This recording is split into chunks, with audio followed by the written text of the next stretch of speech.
আসসালামু আলাইকুম। প্রচুর বৃষ্টি হচ্ছে, তার মধ্যে আমি আপনাদেরকে মাছ ধরা দেখাতে এসেছি।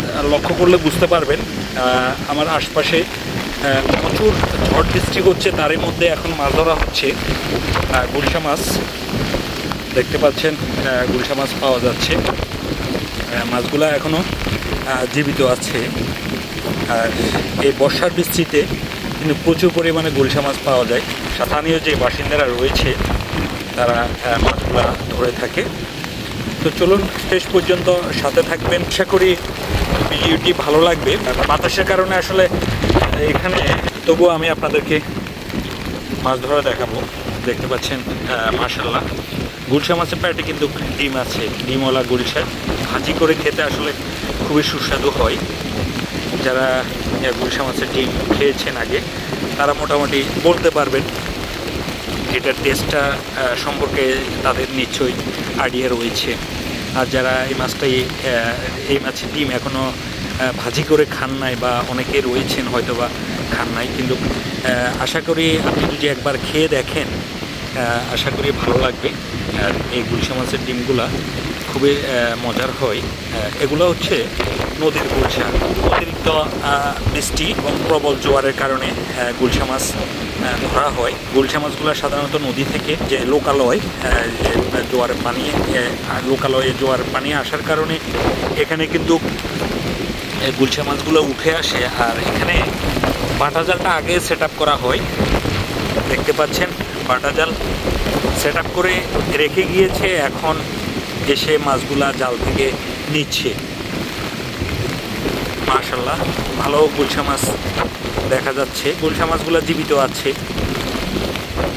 আর এই মাছগুলো ধরতে হলে বৃষ্টি বাদলের ভিতরে ভিজে টুকি নিয়ে আসলে মাছগুলা ধরতে হয়। কারণ হচ্ছে ঝড় যত বেশি হবে, বৃষ্টি যত বেশি হবে, গুলশা মাছগুলা তত বেশি জালে আটকা পড়বে।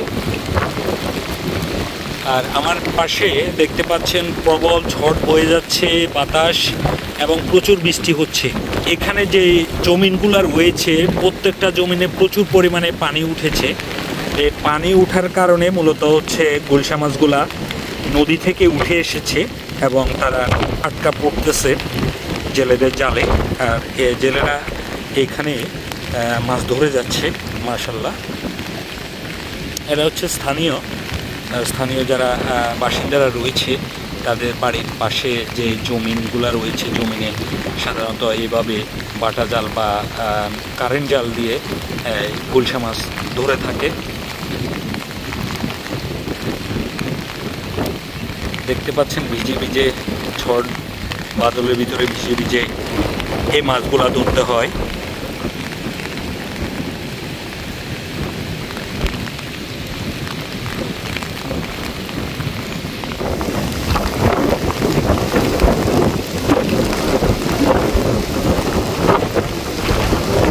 মাশাআল্লাহ আসলে যেভাবে বৃষ্টি হচ্ছে, এই বৃষ্টিতে আসলে টিকে থাকাটা হচ্ছে মুশকিল, দাঁড়িয়ে থাকাটাও মুশকিল। কারণ হচ্ছে প্রচুর বাতাস, মনে হচ্ছে উড়িয়ে নিয়ে যাবে।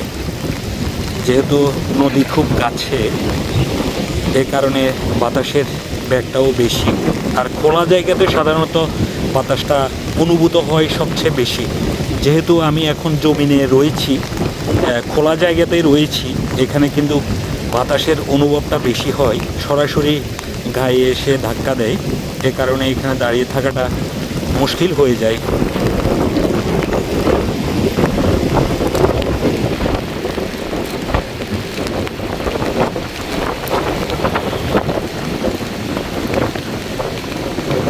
আর এই জাল থেকে মাছগুলা খুলতে হলে একটু কষ্ট বেশি হয়। কারণ হচ্ছে জালেরও ক্ষতি হয়, প্লাস হচ্ছে কষ্ট হয়। কারণ হচ্ছে এই জালেগুলা খুব সূক্ষ্ম সুতো দিয়ে তৈরি করা হয়। এই কারণে মাছটা যখন টান দেয় তখন কিন্তু জালটা ছিঁড়ে যায়। এক্ষেত্রে একটা জাল একবার ব্যবহার করা যায়। এরপরে যে জালটা দিয়ে মাছ ধরতে চান সেক্ষেত্রে কিন্তু অনেক ক্ষেত্রে কিন্তু সেটা সম্ভব হয় না। কারণ হচ্ছে জালটা ছিঁড়ে যায়। এই যেমন এখন জাল দিয়ে মাছগুলা ধরতেছে, হয়তো আরেকবার ধরতে পারবে। কারণ হচ্ছে যদি মাছ বেশি থাকে তাহলে জালটা এভাবে টেনে মূলত মাছগুলা বের করতে গেলে তখন জালটা ছিঁড়ে যায়। আর বাতাসের গতিটাও বাড়তেছে, প্রচুর পরিমাণে বাতাস বেড়ে গিয়েছে, বৃষ্টিও হচ্ছে, প্রচুর বৃষ্টিও হচ্ছে, দেখতে পাচ্ছেন। মাশাআল্লাহ, এখন পর্যন্ত এই মাছগুলা পাওয়া গিয়েছে, আরও জালের আরও অনেক অংশ বাকি রয়েছে। গ্রামের যে প্রাকৃতিক পরিবেশের মধ্যে গ্রামের গঞ্জে যে বিল রয়েছে, বিলের মধ্যে কিভাবে গুলশা মাছ ধরে সেটা দেখানোর জন্য এই বৃষ্টি বাদলের ভিতরে এসেছি। চ্যানেলে যদি নতুন হয়ে থাকেন চ্যানেলটিকে সাপোর্ট করবেন, আপনার মূল্যবান মতামতটি কমেন্টস করে যাবেন, একটা লাইক দিয়ে যাবেন। বিশেষভাবে অনুরোধ করছি ভিডিওটি শেয়ার করে অন্যকে দেখার সুযোগ করে দেবেন।